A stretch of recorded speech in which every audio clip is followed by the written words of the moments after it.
Okay, everybody, welcome. It's Dr. Shiller. I want to talk about Dr. Sarno's work, back pain and Dr. Sarno. It's something that goes together a lot. Let me explain what I mean by that. This is a really important video to watch if you're dealing with chronic back pain, especially if you're either involved or thinking about getting involved in addressing the mind-body aspects of pain. So Dr. Sarno was a physiatrist. He was a PM&R doc like I am. And he was probably one of the most famous proponents of a mind-body treatment model to deal with back pain. A lot of other people are doing this. There's wonderful other programs. But Sarno gets a lot of press. He wrote a bunch of books. He was very popular, a little bit controversial. And a lot of people have gotten tremendous benefit what he does. But I think there's a couple of things to understand that are important if you're going down that road so you make good choices and you get the best outcome possible. So in case you don't know me yet, I'm a fully trained MD who trained at Harvard Medical School in rehabilitation medicine, a lot of pain management, have been seeing thousands of people with chronic pain and functional problems over the past few decades. Very well versed in mind-body medicine and other natural approaches together with conventional medicine. My impression is that's how we get the best outcome, to be grounded in science and understand the underlying pathology and diagnoses and treatments, but also to go beyond that and not be so sort of narrow-minded about it, but to be open to other options in healing that make sense and seem to have benefit either in preclinical or clinical trials. So Sarno stuff is great, but there are other options you should be open to if you're dealing with chronic pain. And that's the big picture of what I wanted to share right now. So I'm going to share three main issues here about Dr. Sarno and his work and what you should think about. The first is that for sure the mind-body connection is very important in pain and especially back pain. The second is Dr. Sarno developed his theory in a framework that I think was limited and maybe distorted the way he presented it and expressed things. We'll talk about that some more. And the third thing I want to just express to you is that there is a broader perspective. So let's get into that. So regarding the notion of can mind-body issues, unresolved emotional stress or psychological stress, can that cause back pain and can that be treated? The answer in my perspective is absolutely yes. And if you have any kind of chronic pain, it is so important to get real about the mind-body connection. And there's a few reasons.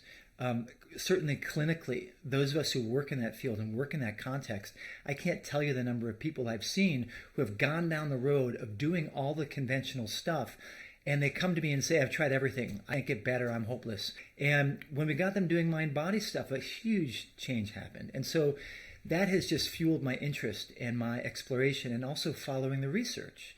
And so we have piles of research demonstrating the underlying biology and physiology of why mind-body factors can affect things like pain in general and back pain especially, that mind-body factors, unresolved stress, emotion, trauma, things like that, can enhance pain processing, make the pain system more sensitive.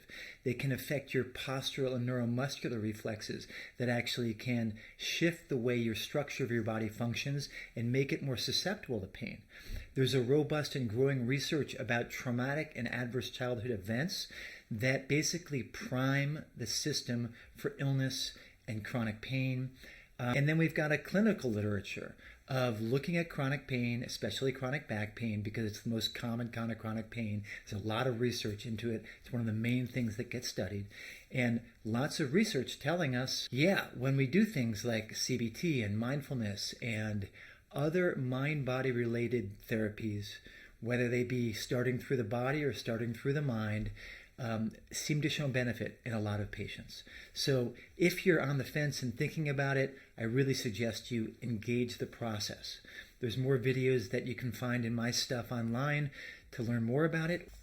Okay, so that was the first thing. Mind-body relationships are real and there are things you can do about it that are practical and evidence-based and help a lot of people. Second thing is, where was Dr. Sarno coming from?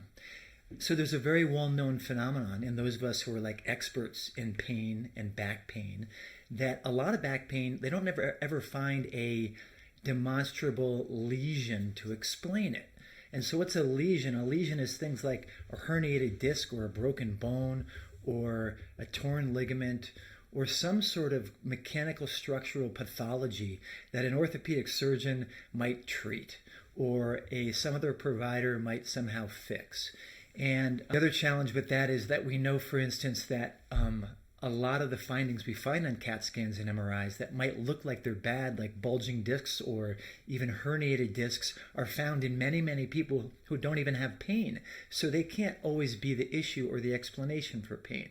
So the point is, the fundamental thing is that our ability to diagnose the concrete physical imaging demonstrable thing that causes pain is very limited. And so in that context, there's kind of a tendency to say, well, we don't have a clear cause for your pain, so it must be in your head.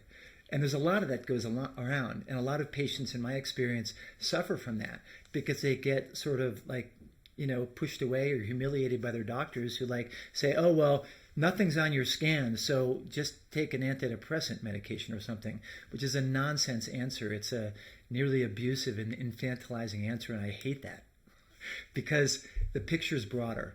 And so Dr. Sarno was in that realm. He was in academic medicine in New York City, and I think he probably came from the same conventional training I had, where that's the way we were taught to think, that we can't always identify a cause, and if not, let's think about psychosocial factors, right? So he's thinking about psychosocial factors, and he was very ready to say that, if you got pain, there's a very small chance it's anything structural. You should do my mind-body program.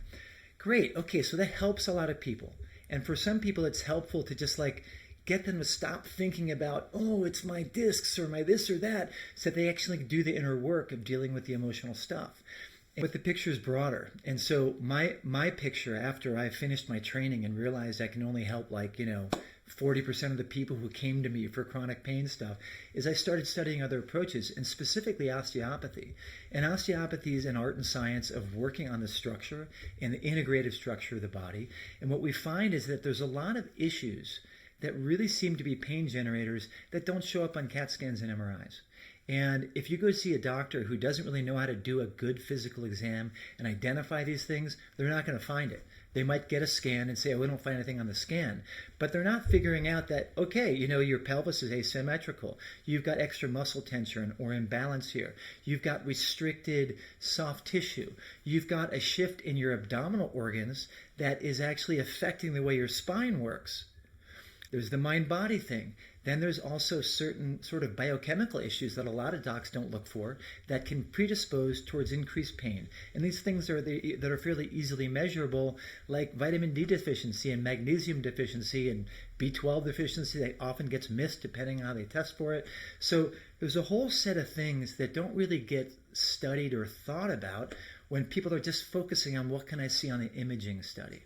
And so, to me, the practical advice to you, if you're dealing with back pain, is see someone who's going to think in a more subtle way about the structural stuff, the physiologic imbalances, the functional imbalances in the tissue, in the muscle, in the fascia, in the neuromuscular functioning, and in the biochemistry and in the mind-body system, so that you get a big picture look at what's going on, rather than okay, I don't have a herniated disc, let me just do the Sarno thing, because there might be other stuff that's treatable. So I want to acknowledge that's a controversial topic. We do have growing research showing the benefits of skilled manual treatment, whether it's osteopathy or skilled manual therapy, some studies from chiropractic point of view. These are a whole family of different treatment approaches that can frequently be useful, and they're useful because they're treating what we call non-allopathic pathology because it's not showing up on the scans. Okay, the third thing is how you want to approach it. So suppose you've either sort of explored the subtle structural things, and maybe even you had good biochemical workup, or maybe you have an intuition no, I think there's mind-body stuff going on because this came on after I had that whole conflict with my wife or my job or whatever happened, the stressful event or chronic stressor, and you kind of have a sense yeah, this is probably part of the issue. What should I do about it? And I think I'm going to talk about this more deeply in another video because it's a whole topic unto itself. But Dr. Sarno had this very perspective, which was well, the reason why you feel pain instead of feeling the emotion is your body's trying to protect you from feeling the emotion. So, okay, that's a big assumption. That's a big assumption, and it carries underlying assumptions and value judgment with it that I don't think are necessarily accurate, because there's another perspective, which is that, well, maybe my body's feeling pain so that I can have the opportunity, so that I've got a deeper intelligence inside of me that wants me to heal, that wants me to live fully. And part of that means getting real about what's going on emotionally, psychologically, healing my relationships, healing my relationship with life and self and purpose and meaning and all of that, which frequently results or happens together with dealing what's going on emotionally. And so we've got a culture where people are a little bit stuck in like, oh, I don't want to feel any sadness or depression or anxiety. And, that's just an assumption. And the truth is that when we have a difficult emotion, frequently it's a deeper voice inside that's giving us an opportunity to live a life that's more whole and more purposeful and more full of joy. And so there's a benefit from going after those sorts of things. Okay, so let's just sum up what we learned. There's three main things to consider when you're thinking about mind-body treatment. One is that there is a foundation and a basis for it. That there is not only a foundation for why it happens, but there's a foundation scientifically for interventions that can help with chronic pain, whether it's back pain or other pain. So to a very large extent, Dr. Sarno was right on. He's helped a ton of people with his approach. It's valuable. If you have someone who can teach it to you, it's great. It's fairly simple to do. The second thing is that while his approach was great and helps lots of people, it was born out of a limited perspective. And my sense is that he didn't really get the other structural, functional issues that could be driving chronic pain.